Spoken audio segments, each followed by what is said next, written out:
तमिळनाडूच्या दिंडीगुल जिल्ह्यात चालत्या बसच्या चालकाचा हृदयविकाराच्या झटक्याने जागीच मृत्यू झाला।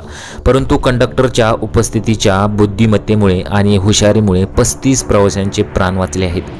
नेमकी घटना कशी घडली पहा। चॅनलवर पहिल्यांदा आला असेल तर चॅनलला जरूर सबस्क्राइब करून घ्या। रस्त्यावर बस वेगाने धावत असताना ही घटना घडली।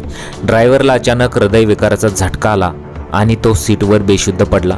परिस्थिती लक्षात येताच कंडक्टरने ताबडतोब संयम आणि समजूतदारपणा दाखवला आणि मोठा अपघात होण्यापासून रोखला। कंडक्टर ताबडतोब ड्रायव्हरच्या सीटवर गेला आणि त्याने हाताने ब्रेक दाबला आणि बस रस्त्याच्या कडेला सुरक्षितपणे थांबवली। त्याच्या तत्परतेमुळे बस नियंत्रणाबाहेर जाण्यापासून वाचली, पण सर्व प्रवाशांचे प्राणही सुरक्षित राहिले। प्रवाशांनी तात्काळ चालकाला सांभाळण्याचा प्रयत्न केला आणि आपत्कालीन सेवांना माहिती दिली, परंतु दुर्दैवाने चालकाचा जागीच मृत्यू झाला। घटनेनंतर प्रवाशांनी कंडक्टरच्या धाडसाचे आणि सावधगिरीचे कौतुक केले। अनेक प्रवाशांनी सांगितले की जर कंडक्टरने वेळीच ब्रेक दाबले नसते तर बस नियंत्रणाबाहेर जाऊन उलटली असती किंवा मोठा अपघात होऊ शकला असता। या घटनेने कंडक्टरची जबाबदारी आणि जलद निर्णय घेण्याची क्षमता समोर आणली। स्थानिक पोलीस आणि आपत्कालीन सेवा तातडीने घटनास्थळी पोहोचल्या आणि परिस्थितीचा आढावा घेतला।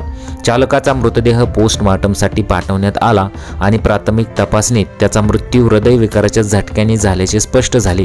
या घटनेने पुन्हा एकदा रस्ता सुरक्षा आणि चालकांच्या आरोग्याकडे लक्ष देण्याची गरज अधोरेखित केली जात आहे। या दुःखद घटनेमुळे चालकाचे कुटुंब आणि सहकाऱ्यांना मोठा धक्का बसलेला आहे। दुसरीकडे सर्वजण कंडक्टरच्या शौर्याला सलाम करत आहेत।